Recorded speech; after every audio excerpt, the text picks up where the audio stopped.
bisa melakukan segala perkara. Yesus Maha Kuasa.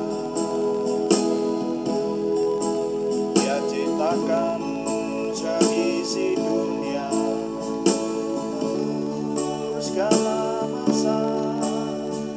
Yesus Maha Kuasa. Yesus kuasa melakukan segala perkara. Yesus Maha Kuasa. Dia ciptakan seisi dunia, atur segala masa. Yesusku Maha Kuasa.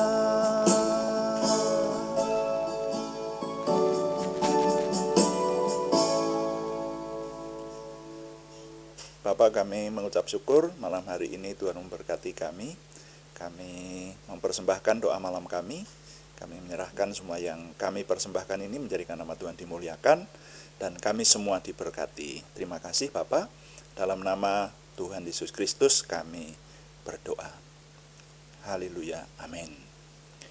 Selamat malam Bapak Ibu Saudara sekalian yang sudah bersekutu bersama dengan kita dalam doa malam hari ini.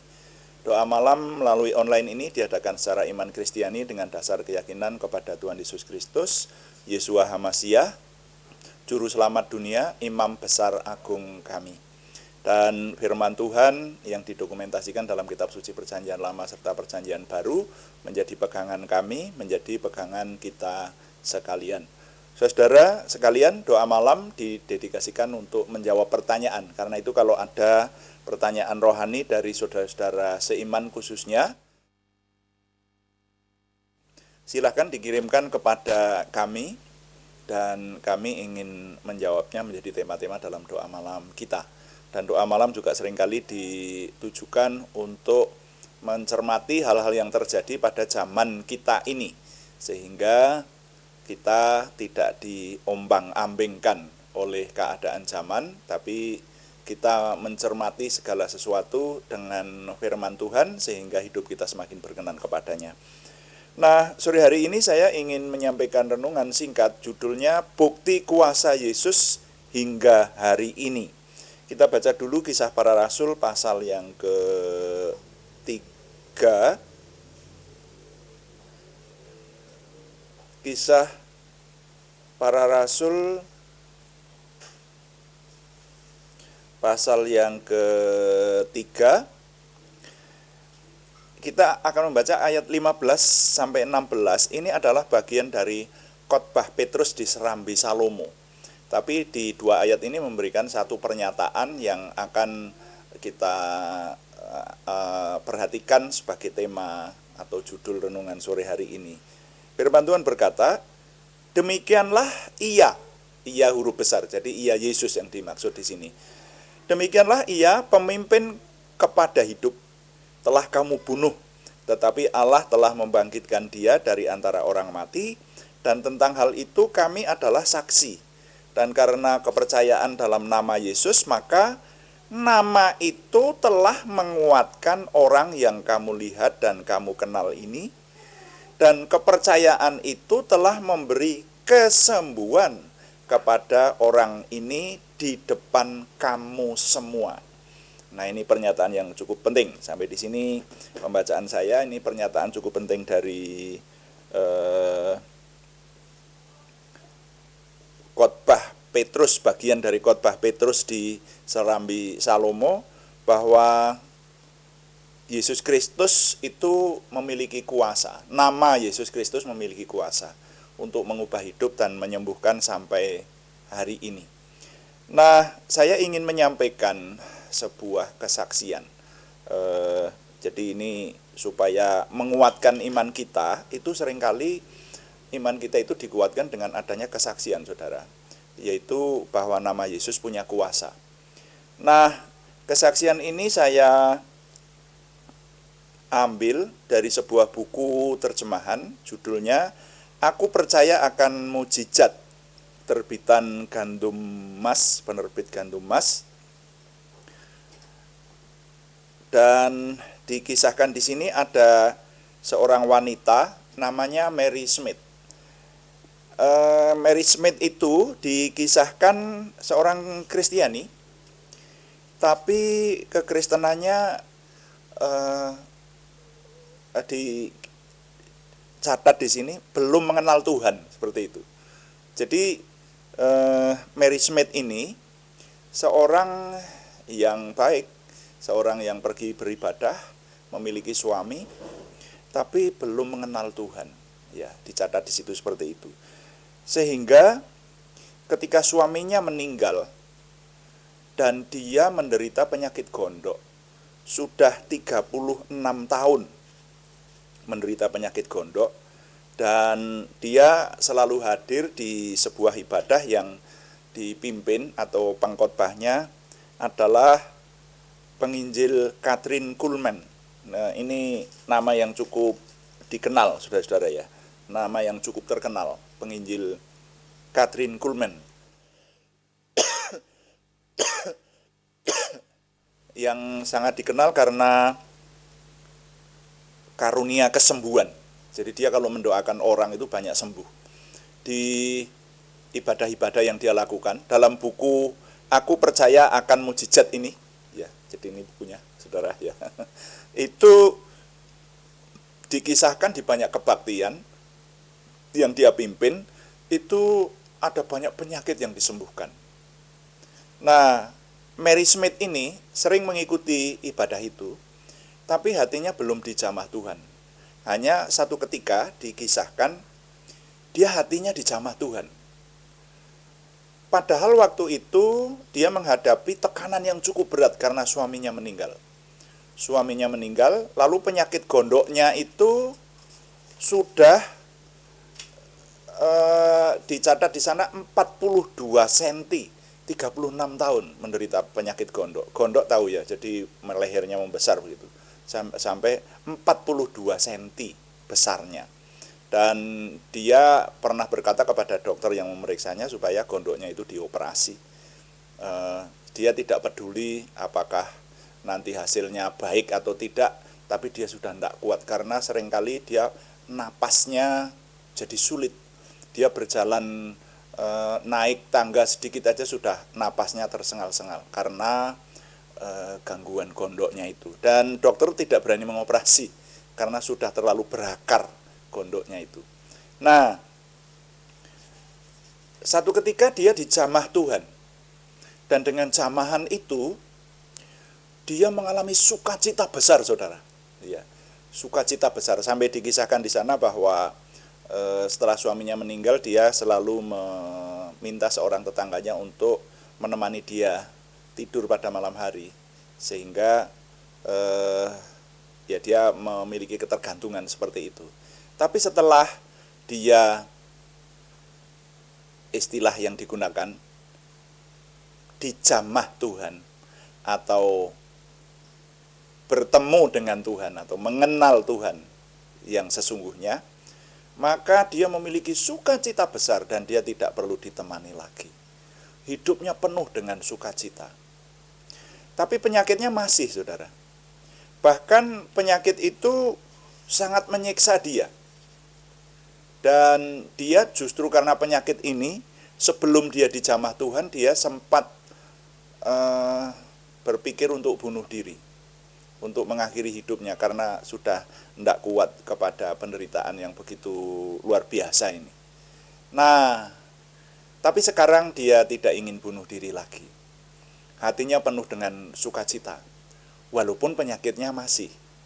Nah, kemudian dikisahkan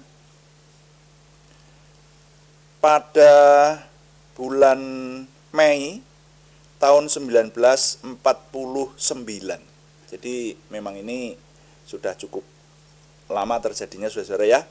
Bulan Mei 1949, tapi kalau saya boleh menyampaikan bahwa ini terjadi pada abad-abad akhir-akhir ini ketika kita hidup. Jadi sudah bukan abadnya Tuhan Yesus hidup, saudara. Kathryn Kuhlman itu di abad 19 ya, 1949.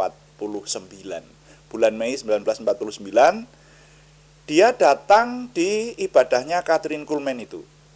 Dan biasa rupanya ketika Kathryn Kuhlman berdoa kesembuhan, dia juga meminta kepada Tuhan supaya dia disembuhkan dari penyakit gondoknya.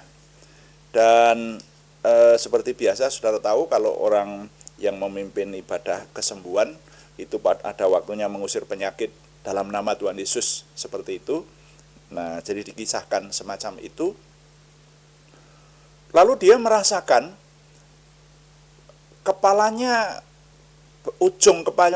sakit, katanya begitu. Dia merasakan sakit sekali. Ketika dia berdoa, memohon kepada Tuhan untuk kali ini diberi kesembuhan oleh Tuhan. Jadi dia sudah berkali-kali ikut ibadah itu, tapi kali ini dengan permohonan benar-benar supaya disembuhkan dari penyakit gondoknya yang sudah kronis itu. Kepalanya jadi sakit dan dia merasa ada sesuatu yang ditarik dari lehernya dan itu sakit sekali, dikatakan semacam itu. Tapi setelah itu, saudara-saudara, dia meraba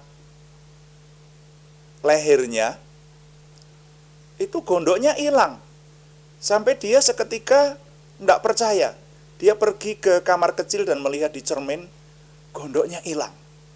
Wow, ini benar-benar terjadi, saudara-saudara. Dalam sebuah kebaktian kebangunan rohani yang dicatat di sebuah buku, dan bukunya masih ada sampai sekarang, ada di depan saya ini. Jadi nama Yesus itu punya kuasa. Mary Smith disembuhkan Tuhan seketika, ya. Ya, jadi dia sudah berkali-kali ikut ibadah itu, tapi dengan permohonan untuk sembuh itu, dan seketika itu dia memperoleh kesembuhan dari Tuhan.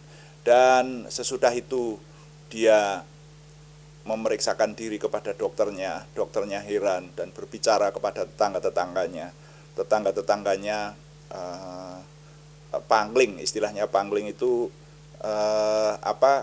heran akan penampilannya, karena biasa mereka melihat wanita itu memiliki gondok besar 42 cm, tapi sekarang lehernya menjadi mulus dan normal oleh nama Tuhan Yesus Kristus.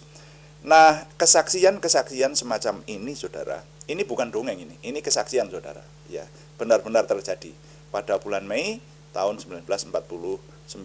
Dan ini hanya salah satu. Nanti lain kali saya ingin menampilkan juga kesaksian-kesaksian yang lain yang membuktikan bahwa nama Yesus itu punya kuasa, ya, membuat mukjizat, menyembuhkan sampai hari ini. Dan ini yang menambah iman saya. Saya berharap ini menambah iman saudara, meneguhkan iman saudara, bahwa Yesus yang kita sembah itu adalah benar-benar Tuhan yang mengambil rupa manusia. Janjinya berlaku sampai hari ini. Ketika dia menjanjikan namanya punya kuasa, seperti dijelaskan oleh Petrus dalam khotbahnya tadi, nama Yesus itu punya kuasa. Dan kalau dalam kisah Mary Smith dicatat di situ, Mary Smith bukan hanya disembuhkan tubuhnya, tetapi rohaninya juga menjadi sembuh, atau istilahnya meningkat, semakin teguh. Pada akhirnya dia melayani Tuhan, saudara, ya. Itulah kisah Mary Smith, kaitannya dengan nama Tuhan Yesus Kristus yang punya kuasa hingga hari ini. Nah, sehingga nilai yang dapat saya ketengahkan sore hari ini adalah Yesus Kristus adalah Tuhan, kuasanya berlaku hingga hari ini. Cukup singkat, ya. Mari kita pegang ini. Yesus Kristus adalah Tuhan, kuasanya berlaku hingga hari ini. Tuhan dipuji, amin. Mari kita melayani Tuhan dengan doa. Saudara, kita akan berdoa seperti yang Tuhan Yesus ajarkan kepada kita sesuai dengan firman Tuhan. Kita berdoa. Bapa kami yang di surga, dikuduskanlah namamu, datanglah kerajaanmu, jadilah kehendak-Mu di bumi seperti di surga. Berikanlah kami pada hari ini makanan kami yang secukupnya, dan ampunilah kami akan kesalahan kami, seperti kami juga mengampuni orang yang bersalah kepada kami. Dan janganlah membawa kami ke dalam pencobaan, tetapi lepaskanlah kami daripada yang jahat. Karena Engkaulah yang empunya kerajaan dan kuasa dan kemuliaan sampai selama-lamanya. Tuhan, berkatilah kami dengan berlimpah-limpah, perbuatlah sesuatu yang besar dalam hidup kami, dan itu jelas berasal daripada-Mu. Tambahkanlah pengaruh dan kesempatan kami bagi-Mu, berikanlah kami suatu perasaan akan hadirat-Mu dan petunjuk-Mu senantiasa. Jagai dan lindungilah kami, supaya tidak jatuh dalam perangkap setan. Dalam nama Tuhan Yesus Kristus kami sudah berdoa. Amin. Demikian doa malam hari ini, saudara-saudara sekalian, kami beritahukan bahwa doa malam berisi renungan singkat semacam ini dilaksanakan setiap hari setiap jam 6 atau jam 18 waktu Indonesia Barat. Juga ada doa pagi setiap jam 5 hari Senin sampai dengan hari Sabtu. Jam 5 pagi hanya temanya berbeda. Yang doa malam lebih singkat dan renungan-renungan temanya berbeda, menjawab pertanyaan dan juga hal-hal yang up to date ya seringkali kita cermati. Nah, karena itu kami mengundang saudara-saudara untuk setia mengikutinya sehingga kita semakin diberkati, semakin memperoleh pengenalan akan Tuhan. Terima kasih kepada semua yang sudah mendukung. Tetap kami harapkan dukungan Anda, setidaknya dukungan doa. Juga terima kasih yang belum memberikan subscribe, berkenan memberikan subscribe, like, komen, dan share, bagikan kepada teman-teman lain sehingga lebih banyak lagi yang diberkati bersama dengan kita. Selamat malam, Tuhan memberkati. Amin.